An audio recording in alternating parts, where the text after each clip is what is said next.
In 1999, 2000, I was the height of my speaking career. I walked into a casino. I'd never been to a casino in my life. I put in my little $5 in this machine. I actually put in $100. It was a $5 machine. I was like, what the heck? I bet 111. I got down to 16 credits. I was sweat. This is ridiculous. And finally, I put the max button.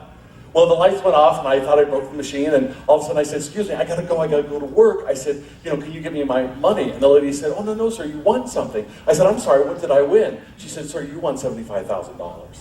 Whoa. That was the worst and best day of my life. The reason why it was the best of my life, I won $75,000, right? The worst day of my life, because I went to as many casinos as you possibly imagine over a 10-year period. Anyone at any time can become an addict. I know people who partied so hard at Mercier's and now they're clean and sober. And I know the reverse. Addiction will find you. Addiction will find you. It may not be now, it may be later, who knows, but it will find you. It found me. My drug of choice was gambling. I loved gambling. And I knew I needed help.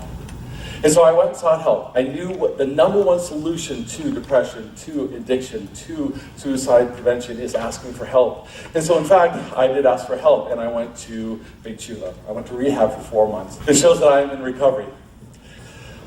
I had a new normal for me, because when I got out of rehab, I went to a new therapist, and he said something to me that blew my mind. He goes, I don't think you have an addiction. I was like, what? He said, no, I don't think you have an addiction. I think you have major depression. And you're using addiction as a way to cope with the depression. 75% of you will not ask for help. And it is the number one key. It's the reason why I'm here, because when you talk about it, the solution starts to unveil itself. The number one treatment for me and what I share is this: to love something outside of yourself that you don't have to love, but that you want to love. Let me repeat it because it sounds different. Love something outside of yourself that you don't have to love, but that you want to love. See, we have to love our mom and dad, uncle and grandma, and brothers and sisters, and girlfriends and boyfriends. But we still have students who commit suicide even though they love them. I want to show you my number one treatment plan.